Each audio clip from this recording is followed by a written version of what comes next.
Hello साथीहरु, स्वागत छ हाम्रो च्यानल हाम्रो इन्जिनियरिङमा। आज यो भिडियोमा हामीले चाहिँ ड्र टुलबार अन्तर्गतको मोडिफाई ड्र टुलबारमा स्ट्रेच, अफसेट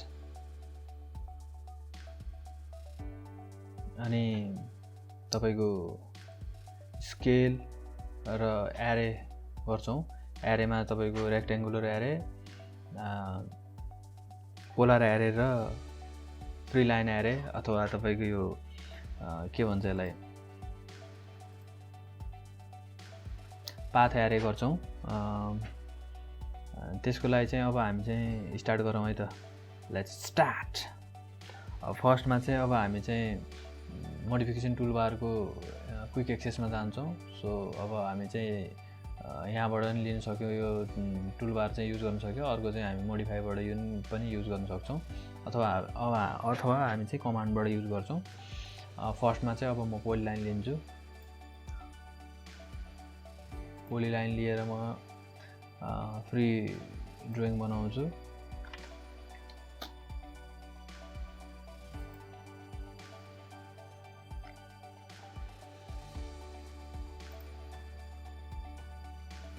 यसरी मैले क्लोज गर्दै अब मैले चाहिँ स्ट्रेच टुल युज गर्छु। सो म यहाँ स्ट्रेचमा गएँ, अब्जेक्ट सिलेक्ट गर्न भन्छ, अब्जेक्ट सिलेक्ट गरेँ।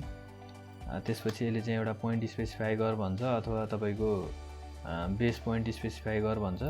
सो अब हामीले चाहिँ बेस पोइन्ट लियो। बेस पोइन्ट लिएर अब हामीले चाहिँ यसलाई चाहिँ स्ट्रेच गर्छौं। यो तपाईको यो साइड पनि स्केच गर्न मिल्यो, स्ट्रेच गर्न मिल्यो, यो साइड पनि स्ट्रेच गर्न मिल्यो। सो अब अहिलेको लागि चाहिँ म तपाईको राइट साइड स्ट्रेच गर्छु यसरी। अर्को अब हामीले यसैलाई फेरि यतापट्टिको भाग पनि स्ट्रेच गर्न सक्छौं। सो कमान्डमा चाहिँ एस हाने भने चाहिँ स्ट्रेच आउँछ। मैले चाहिँ यसको चाहिँ बेस पोइन्ट यो लिएँ। सो यसरी मैले स्ट्रेच गरेँ। अब यसरी देख्न सकिन्छ हामीले। अब अर्को भनेको हामी चाहिँ अब स्केल भन्ने छ। स्केल अब्जेक्टलाई स्केल कसरी गर्ने। सो मैले त्यसको लागि चाहिँ एउटा तपाईको यहाँ सानो तपाईको बनाउँछु, सर्कल बनाएँ र यसलाई म अब स्केल गर्नु पर्यो। एससी स्केलको लागि एससी हान्ने र यसको बेस पोइन्ट मागेको छ, सेन्टरलाई मैले बेस पोइन्ट माने र यसलाई चाहिँ मैले चाहिँ तपाईको 1.5 टाइम बढाइदिन्छु। सो तपाईले यहाँ देख्न सक्नुहुन्छ यो तपाईको स्केल भएको छ। अब यसलाई म अब आवश्यकता अनुसार मैले चाहिँ यसलाई घटाउने बढाउने गर्न सक्छु। अब मैले यसलाई अझै बढाउँछु एससी स्केलको लागि कमान्ड चाहिँ। सो मैले यसको सेन्टर पोइन्ट लिएर यसलाई चाहिँ म अझै 2 टाइम्स बढाइदिन्छु। 2 टाइम्स गर्दा यो ठिक्क भएको छ। सो अब मैले चाहिँ यसलाई तपाईको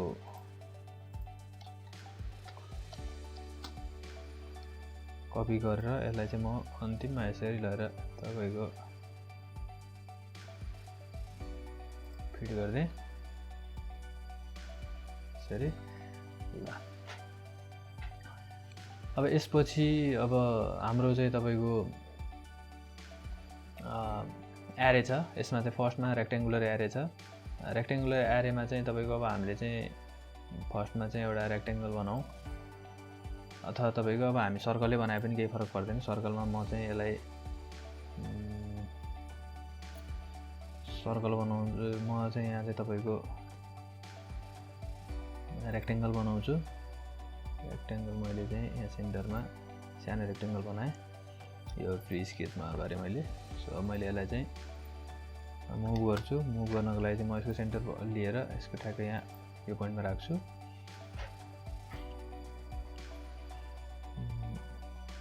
फर्स्टमा चाहिँ मैले यसको तपाईको पोलर एरे गर्छु। रेक्टेंगुलर एरेको लागि चाहिँ तपाईको छुट्टै गर्नुपर्छ। सो मैले चाहिँ पोलर एरे गरेँ। पोलर एरेको लागि चाहिँ म अब्जेक्ट सिलेक्ट गरेँ र म इन्टर गर्छु। यसको अब बेस पोइन्ट चाहिँ स्पेसिफाई गर भन्छ। सो मैले बेस पोइन्ट स्पेसिफाई गरेँ। अब यहाँ तपाईले देख्न सक्नुहुन्छ यहाँ चाहिँ तपाईको अलरेडी कति 6 वटा आएको छ। यसमा चाहिँ यहाँ पहिले आइटम भनेर यहाँ चाहिँ 6 वटा यहाँ बाइ डिफल्टमै हुन्छ। कतिवटा रो राख्ने, बिट्विन एंगल कति, तपाईको फिल कतिमा चाहिँ फिल गर्ने हो 360 डिग्री। सो अब टोटलमा चाहिँ तपाईको यो इन डिस्टेन्स बिट्विन चाहिँ कति डिस्टेन्स कति छ त्यो कुराहरू छ यसमा चाहिँ। अब हामी चाहिँ रेक्टेङ्गुलर एरे गर्छौँ। रेक्टेङ्गुलर एरेको लागि चाहिँ मैले चाहिँ एउटा चाहिँ सर्कल बनाउँछु। यसरी सर्कल बनाएँ मैले एउटा। सो रेक्टेङ्गुलर एरे क्लिक गरेँ, अब्जेक्टलाई क्लिक गरेर यसको यहाँ चाहिँ मैले अब तपाईँको इन्टर गर्दाखेरि चाहिँ तपाईँको यहाँ चाहिँ तपाईँको एरे चाहिँ बाई डिफल्ट चाहिँ तपाईँको 4 कोलुम 4x3 को रो कोलुम भनेर आएको छ। सो अब मैले चाहिँ यसलाई यसो गरेँ। तपाईँले अब यसलाई क्लिक गर्दाखेरि यहाँ चाहिँ देख्न सक्नुहुन्छ, यहाँ पनि तपाईँको 4वटा रो 4वटा कोलुम 3वटा रो र त्यही इन बिट्विन डिस्टेन्स भनेर गरेको छ। टोटल लेभल छ। बेस पोइन्ट चाहिँ कुन दिने भनेर अब यसरी अब हामीले चाहिँ बेस पोइन्ट चाहिँ अब यहाँ अब हाम्रो बेस पोइन्ट देखाएको छ। मैले चाहिँ अब यसको बेस पोइन्ट यसरी चेन्ज गरिदिन पनि सक्छु।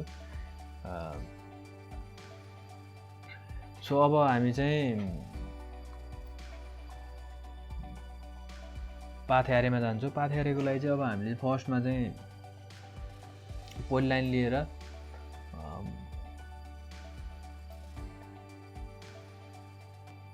यसरी लाइन बनायौँ। लाइन बनाइसकेपछि अब हामीले चाहिँ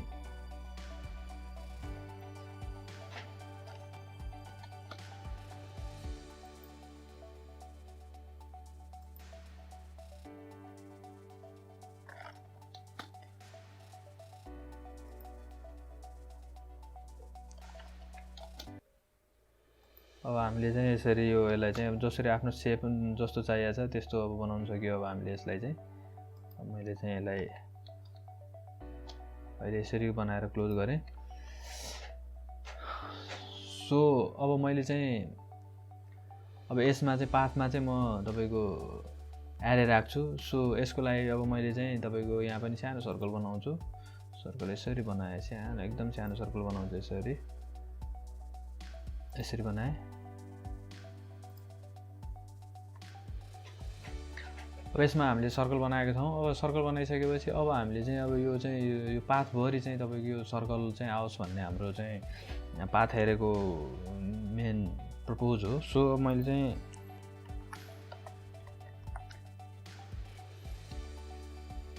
पाथ गरेँ। सो मैले अब्जेक्ट क्लिक गरेँ र कर्व क्लिक गरेँ। त्यसपछि यहाँ चाहिँ तपाईँको अब हामीले चाहिँ अब यहाँ तल यहाँ देख्न सक्नुहुन्छ बेस पोइन्ट भनेको छ। बेस पोइन्ट मैले यसरी क्लिक गर्दाखेरि चाहिँ तपाईँको वरिपरि आयो। तपाईँको पाथ एरे चाहिँ अब हामीले चाहिँ अप्लाई गर्दाखेरि चाहिँ तपाईँको यो यसरी तपाईँको यो पाथमा चाहिँ अब हामीले बनाएको एउटा अब्जेक्ट चाहिँ एउटा पाथमा आउँछ। अर्को नट लास्ट इन द लिस्टमा चाहिँ अब अफसेट छ। अफसेट चाहिँ अब डाइरेक्ट हामी चाहिँ अब यो एक्सेस टुलबारबाट पनि जान मिल्यो। अब मैले बाँकी कसरी एक्सेस हामी चाहिँ टुलबारमा कसरी कहाँबाट जान सकिन्छ भन्ने कुराहरू चाहिँ अब पहिलेदेखि भनिआएको छु। सो अब मैले चाहिँ एउटा चाहिँ रेक्टेङ्गलमा अफसेट गर्छौँ। अर्को भनेको हामी सर्कलमा अफसेट गरिदिन्छौँ यसरी।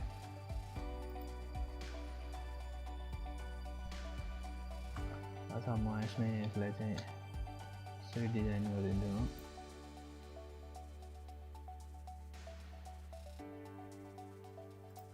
यसरी अब मलाई अफसेट गर्नु छ। अफसेटको लागि ओएफ हाने चाहिँ अफसेट हुन्छ। सो मैले यसको लागि चाहिँ पोइन्ट चाहिँ अब तपाईँको पोइन्ट दिनुपर्छ। सो मैले पोइन्ट दिएँ र अफसेट डिस्टेन्स चाहिँ मैले 15 दिन्छु। तपाईँको अब चाहिँ मैले अब्जेक्ट सिलेक्ट गरेर चाहिँ यसलाई चाहिँ म यसरी भित्र गरेँ भने चाहिँ यहाँ तपाईँले देख्न सक्नुहुन्छ यो यसरी तपाईँको यो अफसेट हुँदै जान्छ। यसरी अब हामीले चाहिँ अब भित्र पनि गर्न सकिन्छ, बाहिर पनि गर्न सकिन्छ। सो अब यसरी बाहिर पनि गर्न सकियो यसलाई। यसरी यो तपाईँको अफसेट हो। जस्तो अब्जेक्ट पनि तपाईँको अफसेट हुन्छ यो। अब मैले चाहिँ अब यसमा चाहिँ अब रेक्टेङ्गल गरेँ भने चाहिँ तपाईँको अथवा पोली लाइनबाट मैले यसरी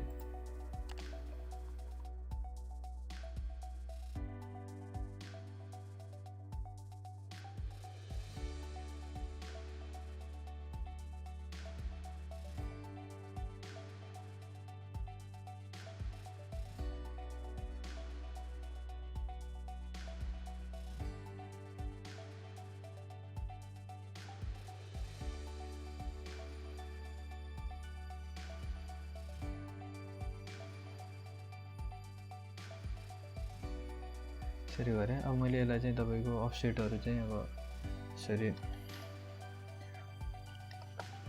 अफसेट गरेर म यसलाई चाहिँ पोइन्ट स्पेसिफाई गरेर म यसरी अब यसमा मैले 20 गरेँ।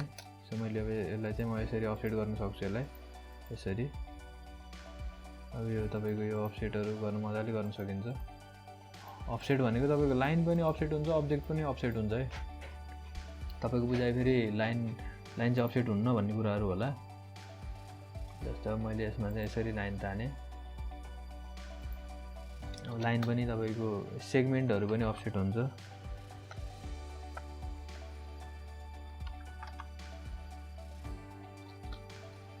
अब तपाईको मैले चाहिँ यसलाई अब यहाँ चाहिँ 2020 मा मैले यसलाई अफसेट गरिदिन्छु। अफसेट यसरी तपाईको यो गर्न सकिन्छ यसरी हामीले।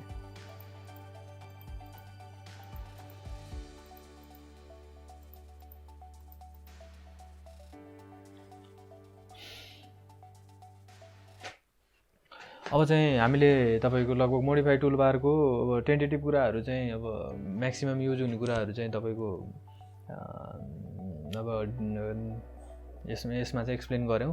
अब यसमा चाहिँ अब अलि हामीलाई चाहिँ अब अझै एउटा भिडियो चाहिँ हामीलाई गर्न लाग्छ।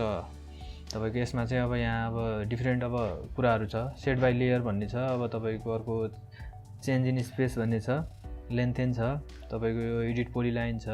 तपाईको यसमा चाहिँ अब हामीलाई म्याक्सिमम युज हुने भनेको चाहिँ ब्रेक पोइन्ट एउटा छ, ब्रेक र अनि तपाईको ब्रेकेट पोइन्ट, जोइन्ट अनि रिभर्स।